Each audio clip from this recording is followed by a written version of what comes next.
Welcome, Dr. James Beckett, Sports Card Insights. Here's another kind of a listener question episode about the episode I had a while back with the negativity and accountability. And I just got a number of responses to that right away and then got a few more. And I thought, well, I just need to maybe just deal with that. So thanks, sponsors. You're not the ones that I'm calling out for negativity and accountability. I appreciate the sponsors. Burbank Sports Cards, Mike Stadium Sports Cards, ComC.com, Beckett Media, Beckett Grading, Beckett Authentication, Huggins and Scott, Auctions, Heritage Auctions, Panini, Upper Deck, and Topps. I had the content conversation back at Kyle's show. The very first question, I think, was this negativity and accountability. Okay, and then I started getting feedback through different things. I guess people now know how to find me through YouTube or email or through Rich Klein or something. So just send me your stuff. I'm trying to dodge anything. This was something that you have to realize in these content conversations with my format of trying to restrict to 15 minutes. We can't cover every single thing about negativity and accountability, but there are negatives in the hobby, but mostly positive. So let me dig in here. So first comment from DC Irish. I believe that was through YouTube. It said, thanks for the conversation. But he had some complaint against Panini with no live customer support, trying months to get through. What is your position and what responsibility Panini has in this regard? What credibility does Panini have in this space? Panini is a large company. I would say name calling probably doesn't do much good. They don't like getting negative reviews, but I don't think they're a small company. They're allowed to occasionally make a mistake, but they understand their brand means something. And if they get enough negative reviews, it's very negative to the value of their company and their profits. So they are going to act like capitalists. And if you're in it for the long term, which they have, again, they don't have to be accountable into how many cases they're making, but if they say they're going to do something, they should do it. And if they don't, they should be called out on it. So I have no problem with that, but don't impart a motive to them. They have been making really good money. They don't need to squeeze somebody or cheat somebody. They're legally doing well. Number two I'm not even going to mention this. Here's a fun fact that James Beckett equals 33 in gematria, which I think is this numerology thing. And then he mentions something about like 33, and that's the 33rd degree Mason.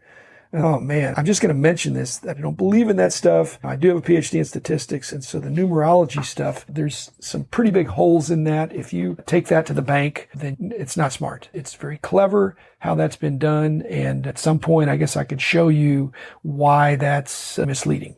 You can get a result that you want to get a result. So don't look into it.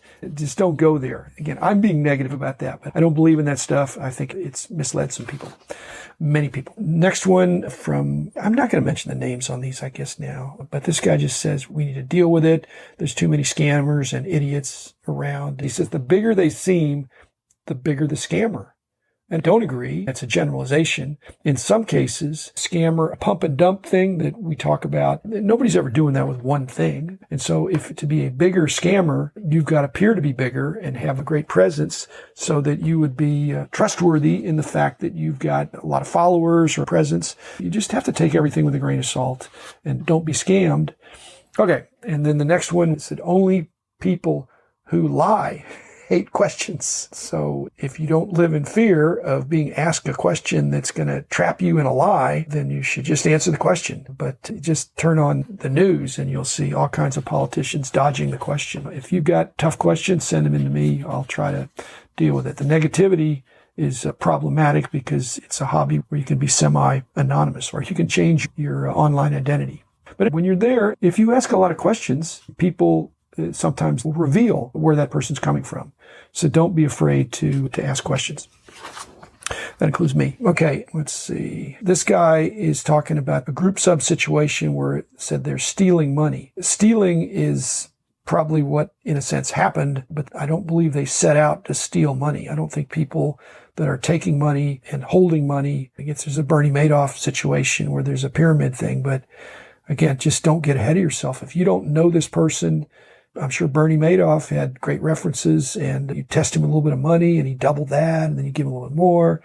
and then you're holding the bag. I think if you diversify, that's good. And frankly, I'm hoping that with this new opening up of grading back, there's going to be a lot more competition, ability to send your own stuff in, as well as work with different ones. Cards are valuable. And if you send your cards to somebody to get them to send in, they're liable to get stuck. So be careful. And then obviously, in many cases, the motivation was to be able to send it into the group sub, get a better grade than you otherwise would have gotten on your own sense, maybe, and then be able to flip the card for a lot more. So you have a profit motive.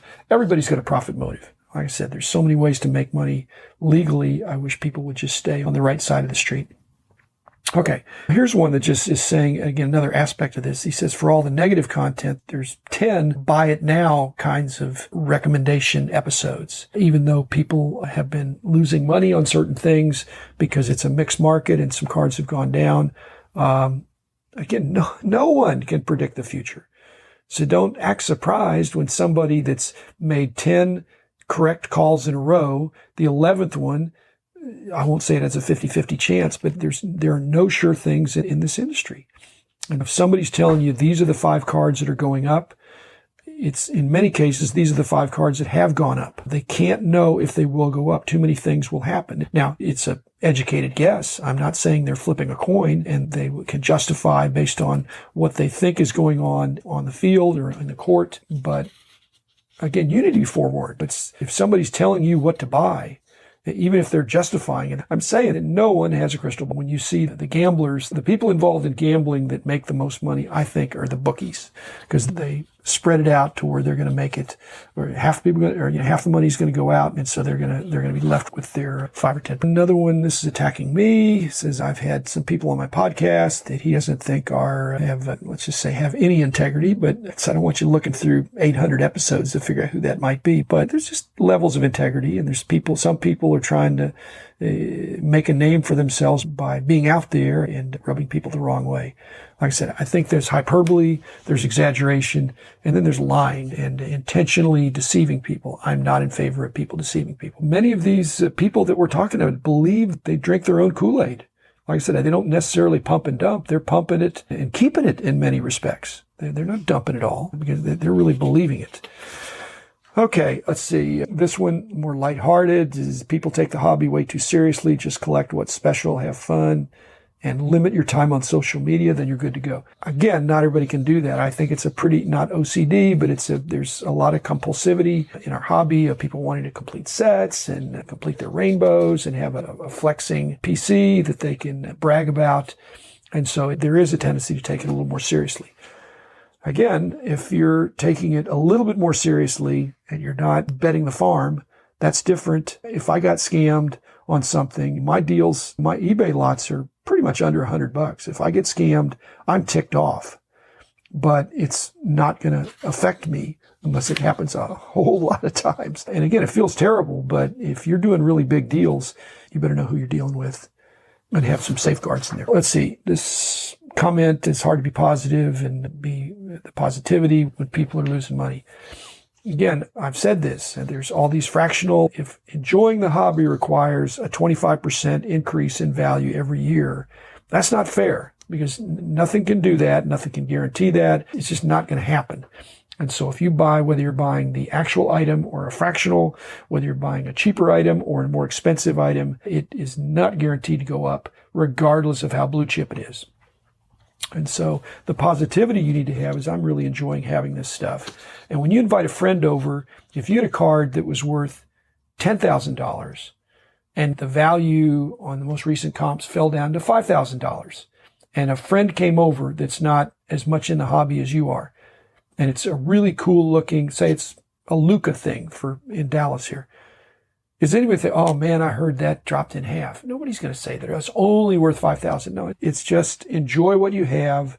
And if you require it to go up in value in order to enjoy it, then you're more of an investor than a collector. Another one, let's see, the Illuminati of the hobby. Guys think they're the royalty and the rest of us are peasants. I'm not sure he's saying I'm a peasant. I don't think I'm an Illuminati, but I do think I see some things. We didn't elect these guys. This guy's been in the hobby for, he says, 40 years. So he remembers way back when, not a bad thing, but one of his cuts is he said, what about Beckett with their rigged price guide? I'm thinking, well, well, I don't know what he's talking about, a rigged price guide, but if it was going to be a rigged price guide, I sure had a lot of people on my payroll that were going through the motions it doesn't take very many employees to rig a price guide. In fact, it doesn't take any employees. You just put the prices down.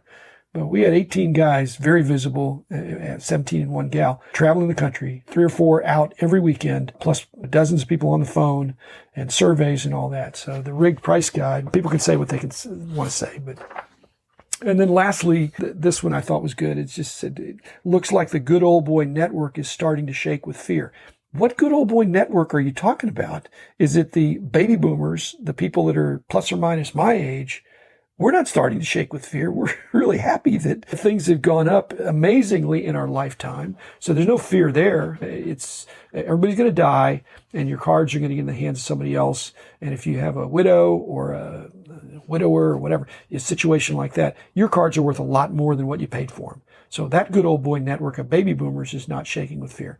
Is it the good old boy network of the 40-somethings, the 40s and 50s, the new generation that's in their prime, that's really making things happen? I don't know. I think they're working it. Is it the good young boy network of late teens, 20-somethings, early 30s? They're bringing a lot of energy. If they're afraid, then I don't think they are afraid. I think they're seeing opportunity. If you're really into it, you can see that really knowing the market and working through the negativity and doing it with accountable type trading and selling partners, then there's still ample opportunity to do really well in this industry. So again, don't look for a hobby that has no negativity in it, because it'll be boring. And accountability is not a synonym for regulation. Regulation seems impersonal and makes everybody go through hoops. The accountability is dealing with people that you know and trust, and build that trust up, and do it at the National. I already have some trust, but I love being at the National. I love being at card shows, and I love doing the podcast. So